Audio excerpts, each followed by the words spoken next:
बस पॉलिटिक्स में कूदी सपा और बसपा।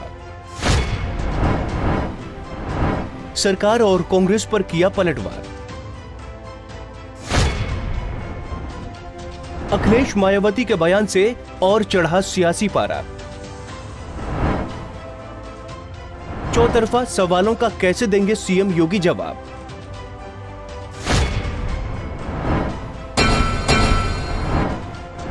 योगी सरकार और कांग्रेस के बीच चल रही बस पॉलिटिक्स में अब सपा और बसपा भी कूद गई है। मजदूरों के लिए 1000 बसों के कांग्रेसी प्रस्ताव पर बसपा मुखिया मायावती ने बड़ा बयान दिया है। बसपा की राष्ट्रीय अध्यक्ष मायावती ने कहा कि अगर कांग्रेस पार्टी के पास वास्तव में 1000 बसें हैं तो उन्हें लखनऊ भेजने में बिल्कुल भी देरी नहीं करनी चाहिए, क्योंकि मजदूर बेसब्री से इंतजार कर रहे हैं। मायावती ने अपने ट्वीट में लिखा, पिछले कई दिनों से प्रवासी श्रमिकों को घर भेजने के नाम पर खासकर बीजेपी और कांग्रेस द्वारा जिस प्रकार से घिनौनी राजनीति की जा रही है, ये अति दुर्भाग्यपूर्ण है।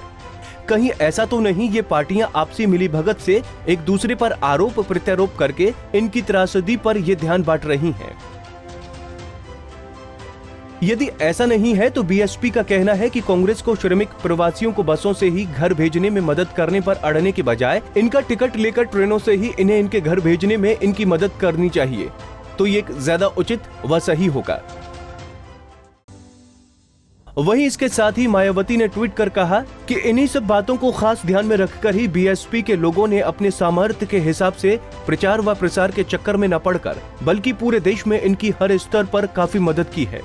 बीजेपी और कांग्रेस पार्टी की तरह इनकी मदद की आड़ में कोई घिनौनी राजनीति नहीं की है।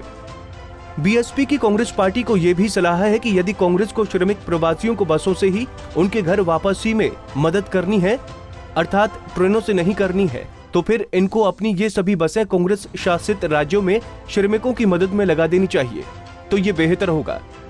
बीएसपी का यह भी कहना है कि यदि कांग्रेस पार्टी के पास वास्तव में 1000 बसें हैं तो उन्हें लखनऊ भेजने में कतई भी देरी नहीं करनी चाहिए, क्योंकि यहाँ भी श्रमिक प्रवासी लोग भारी संख्या में अपने घरों में जाने का काफी बेसब्री से इंतजार कर रहे हैं।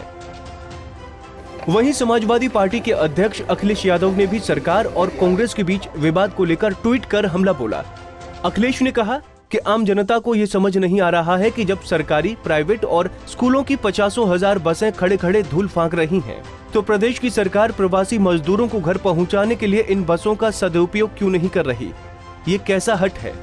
बस की जगह बल का प्रयोग अनुचित है।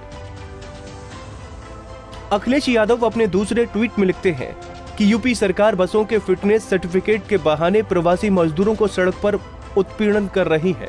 भाजपा सरकार खुद अपने फिटनेस का सर्टिफिकेट दे कि इस बदहाली में क्या वो देश प्रदेश चलाने के लायक है? अब कहां है पूरी दुनिया में भारत की उज्जवल होती छवि का ढिंढोरा पीटने वाले?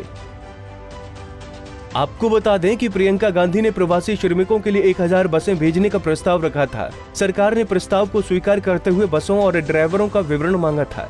साथ ही कांग्रेस से सभी बसों को हैंडओवर करने के साथ फिटनेस सर्टिफिकेट और ड्राइविंग लाइसेंस भी मांगे गए थे। इस मामले में बीजेपी ने कांग्रेस पर बसों की डिटेल भेजने के बजाय 3 व्हीलर और स्कूटर की डिटेल मुहैया कराने का आरोप लगाया था। Bureau report, Punjab Kesari TV.